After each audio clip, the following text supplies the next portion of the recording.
आज चाहिँ म हाम्रो दुर्गा पर्साईको भिडियोमा रियाक्सन गर्न गइरहेको छु। भिडियो भाइ पर्वत बस्ने त होइन त। Let's go to video. मैले त आगो मात्रै सल्काइदिनु हो। सल्काइदिए मलाई जीवनमा आगो सल्काउनुको अर्थ त खरानी हुन्छ, भस्म हुन्छ, डढ्छ। त्यो के डढ्छ, के खरानी हुँदैछ? तस्करै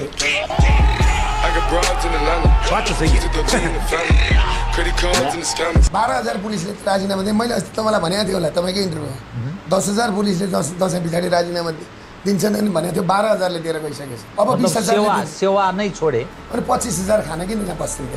पहिले यिनीहरूले जागिर छोड्यो भने नि म 5 लाखको दरले हङकङमा जागिर लगाइदिन्छु। गफ गरेको होइन 50,000 अहिले लगाइदिन्छु, एक फोनमा लगाइदिन्छु हङकङ।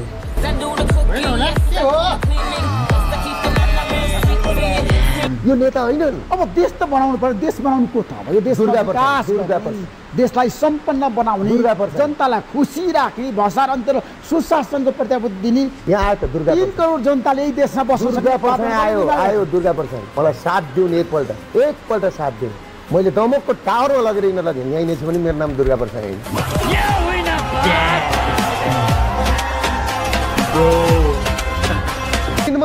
पैसा दिएपछि त ऋण त होइन तिर्नुपर्छ। मैले ऋण नतिर्ने भने होइन। ऋण तिर्नुपर्छ होइन, ऋण तिर्नु र ऋण तिर्नु र नि चक्रवर्ती ब्याज लाउनु नि। आज केपी ओलीले पनि बोले होइन मिटर ब्याजी भनेर। आजकल त तपाईँलाई म एउटा कुरो भनौँ ऋषिजी, तपाईँ के बुझ्नुहोस् भने आजकल केपी ओली प्रचण्डहरू नि सबै मेरो हेर्न थालेछन्, त्यो सबै सिक्न थालेछन्।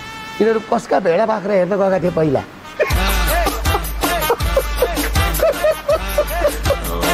नेता भनेको यस्तो हुँदैन हो, आफ्नो देशको पैसा लगेर विदेशमा लगानी गर्ने। 10 खर्ब रुपियाँ पैसा नेताहरूको बाहिर छ। होइन, यसरी तपाईँ खर्बको कुरा गरिदिनुहुन्छ, त्यसलाई सब्सट्यान्सिएट गर्ने चाहिँ नि कुनै न डकुमेन्टेसन छ? किन डकुमेन्ट छैन?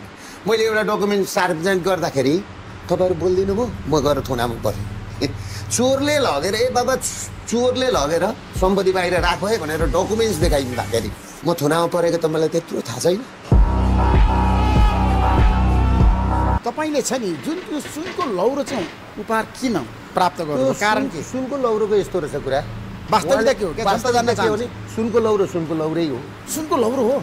सुनकै लौरो हो। तपाईँलाई अनि त्यो पित्तलको जस्तो लाग्यो। पूर्व राजाको नाम साख बेच्न खोजे त होइन। दुर्गा माताको कसम हो, मेरा छोराछोरीको कसम म बेच्दिनँ। के को बेच्नु हो? मलाई संसारले चिन्छ। म नेपालको जुनै ठाउँबाट उठेँ भने पनि जित्छु। के को यत्रो राजालाई बेच्नुपर्छ मैले?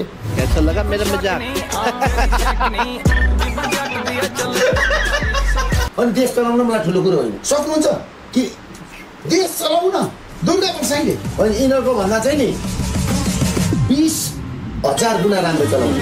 नाटकै हो। नौटङ्की नै हो। अब त के त यो आन्दोलन सफल भयो भने त तपाईँ प्रधानमन्त्री खाने होला नि त। होइन, म खाँदिनँ। म खप्तडमा गएर बस्छु। मलाई त्योसँग मलाई मतलब। परिवर्तन भयो भने तपाईँलाई केही नचाहिने? नेपाली नागरिक दुर्गा पर्साई तँमा भिजन छ, तैँले गर्न सक्छस् भनेर भन्नु भने भनेदेखि म आम रेडी। जुन पद पनि म नेपाल त औँला नचाएर चलाइदिन्छु।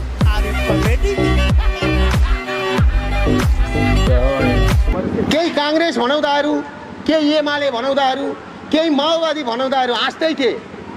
हे दुर्गा पर्साई त बौलायो भनेर हाँस्दै थिए। दुर्गा पर्साई बौलायो, पसिना आउनु थालेछ।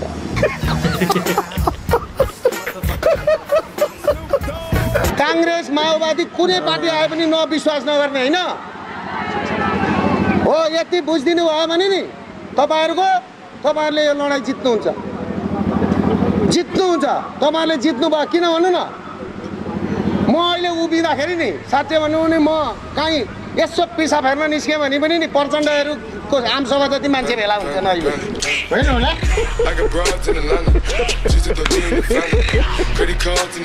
अहिले आएर फाइल खोल्ने भनेर प्रचण्डले भन्नुभयो नि, त फाइल खोलौँ न। प्रचण्ड खोल्नु भएको छ दरबार मदन भण्डारीको खोलौँ। 22 वर्षसम्म कसको भेडा चढाउन गएका थिए यिनीहरू, कसका बाख्रा चढाउन गएका थिए र अनि अहिले खोलौँ भनेर जिस्क्याउँ।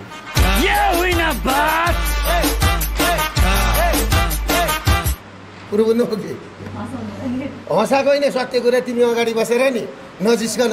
यो तकनिकी भन्दैछु, तिमीले यो अरूहरूसँग लिएको इन्टरभ्यू जस्तो होइन नि त। बुढाबुढीको झगडा जस्तो होइन नि यो माताहरूसँग क्वेसन गर्ने जस्तो होइन नि यो मुलुक बनाउने कुरो हुँदैछ बात त सही र तपाईँले केपी ओलीको कुरा सोध्नु भएको होइन भाइले हेलो को केपी ओलीको कुरा सुन्नु हजुरबुवाको विषयमा हेर्नुहोस् प्रमाण उसको प्रमाण हुँदैन कहिल्यै भाइ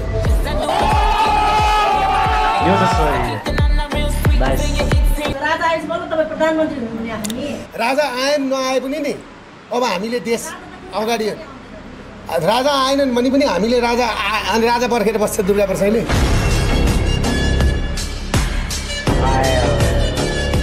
तपाईँहरूको इलामको दुध बिक्री हुँदैन सागको मुठो बिक्री हुँदैन के बेचेर तिर्नुहुन्छ लघु वित्तको किस्ता के बेचेर तिर्नुहुन्छ सहकारीको किस्ता भन्नुहोस् त कुद्नुहोस् रवि लामी छानेको पछाडि कुद्नुहोस् केपी ओलीको पछाडि तिर्दिन्छ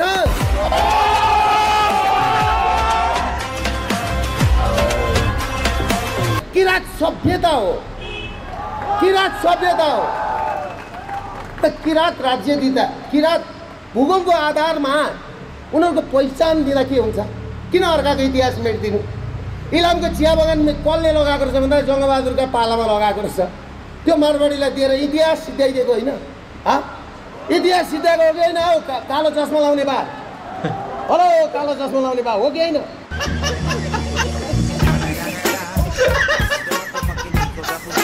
तर गृहमन्त्री जुनसुकैले तपाईँलाई गिरफ्तार गर्यो भने तपाईँ के गर्नुहुन्छ किन गिरफ्तार गर्नु तपाईँले एउटा कुरो के भन्नु अरूलाई चलाए जस्तो होइन दुर्गा प्रसादलाई चलाउन गृहमन्त्रीको जति अधिकार छ भने त्योभन्दा बढी अधिकार मिलेको छ सालको 50 करोड ट्याक्स दिन्छु यो देशलाई के कुरा गर्नुहुन्छ गृहमन्त्रीले कति ट्याक्स दिन्छन् देखाउनु त बात त सही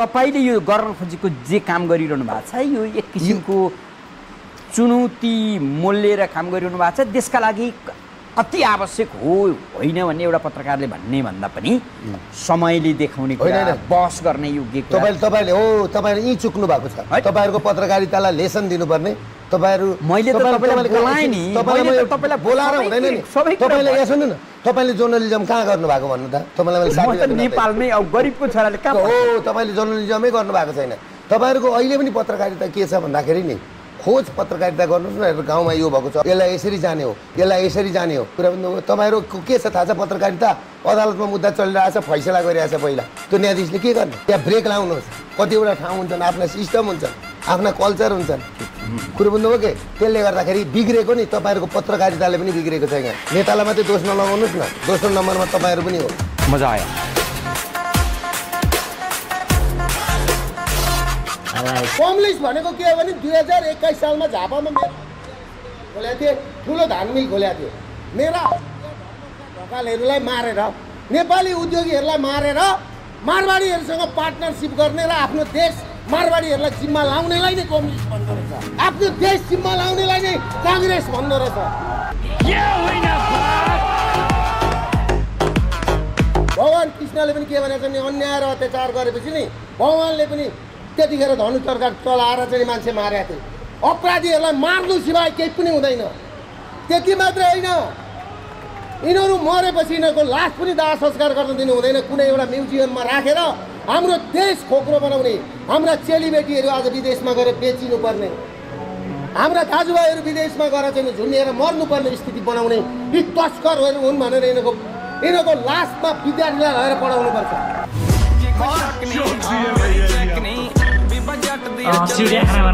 नेपाल कस्तो छ 55-56वटा एयरपोर्ट छ इन्डिया त्यत्रो 28वटा स्टेट भयो 1.5 अरब पपुलेसन भएको ठाउँमा जम्मा 53वटा एयरपोर्ट रहेछ 53वटा एयरपोर्टै सुन्नुहोस् कुरो नेपाल यत्रो 2.5-3 करोड जनसङ्ख्या भएको यत्रो चराले लुक्ने जस्तो देश त्यहाँ 56वटा एयरपोर्ट रहेछ हवाईजहाज कतिवटा भन्दाखेरि एउटा रहेछ ताप्लेजुङमा एयरपोर्ट बनाएको रहेछ होइन 3 महिनामा आउँछ योगेश भट्टराईलाई लिएर आउँछ यहाँ पर्यटन मन्त्रीलाई भन्थे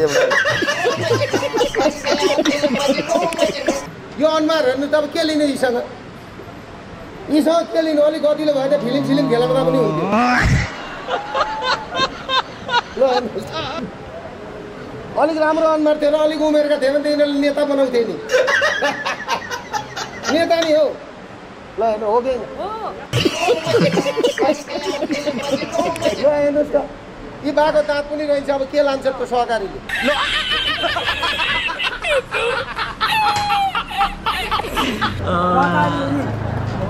लगुभित्र के लानु अब यसले के खोलेर दिनु भन्नु त न दाँत खोलेर दिनु न माथिको दिनु न तलको दिनु कताको दिनु देखाउनु समझ्यो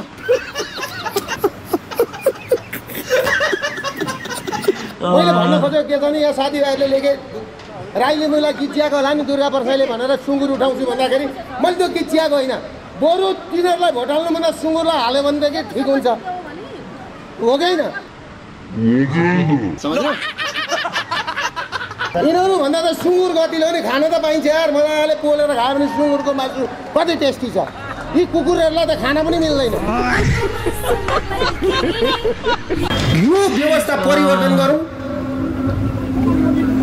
यो व्यवस्था परिवर्तन गरेर म जस्तो मान्छे ठाउँमा पुग्यो भने नि पुलिसको स्टार्टिङ तलब 1 लाख हुन्छ पैसा होगा के कुरा बुझ्नुहुन्छ तपाईँ 1 लाख हुन्छ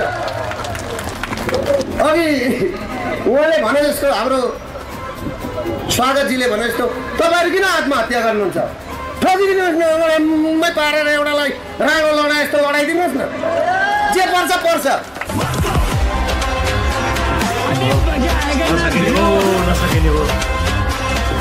धर्मप्रसाद ढकाल लगायत अरू व्यक्तिहरू जसले ठुल्ठुला धान मिल खोलेर उसिना चामल बनाएर बाहिर इन्डिया पठाउँथे त्यतिखेर इन्डियामा चामल बाँध्दा भोकमारी थियो इन्डियामा त्यहाँ लगेर चामल दिएर हामी निर्यात गर्थ्यौँ निर्यात गर्थ्यौँ नेपाल निर्यात गर्थ्यो सिनी निर्यात गर्थ्यौँ हामी आज के गरे यिनीहरूले भन्दाखेरि त्यतिखेरका त्यस्तो उद्योगपतिहरूलाई सामान्ती भनेर काटेर कसले काटेको मेरा हजुरबुवा केपी शर्मा ओलीहरूको टिमले काटेको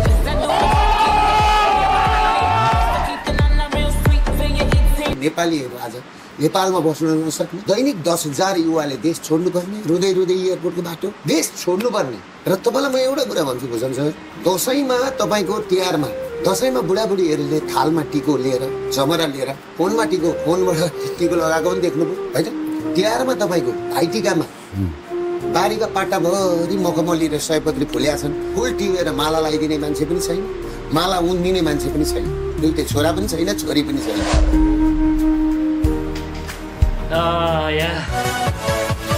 सो गाइजहरू तपाईँलाई के कस्तो लाग्यो होइन लास्टको पोइन्ट चाहिँ बाबाले हो अब दसैँ तिहारमा मेनहरूको चाडपर्वमै हुन्छ नि त होइन अब कोही पनि छैन क्या रियालिटी सोच्नुपर्ने बेलै आएको छ अब देश खाइसक्यो नेताहरूलाई होइन अब अहिले नसोचेको कहिले सोच्ने होइन हामी नै अब सानो हुँदा नेतै थियो यत्रो भइसक्यो खै केही देख्दैन प्रगति केही भएको छैन जानु परेको छ बाहिर इभन हाम्रो छोराछोरीहरू बाहिरको लागि फोकस गरिरहेको छ कि अहिले पढाउने बेला भयो होइन त्यही गाइजहरू तपाईँलाई के कस्तो लाग्यो एन्ड दुर्गा प्रसाई त स्टिल अन जेल होइन कहिले निस्किनुहुन्छ फेरि उहाँले त हल्का मचाउँछ कि उहाँ फेरि लुक्छ कि ओके गाइज के कस्तो लाग्यो राइट डाउन कमेन्ट ओके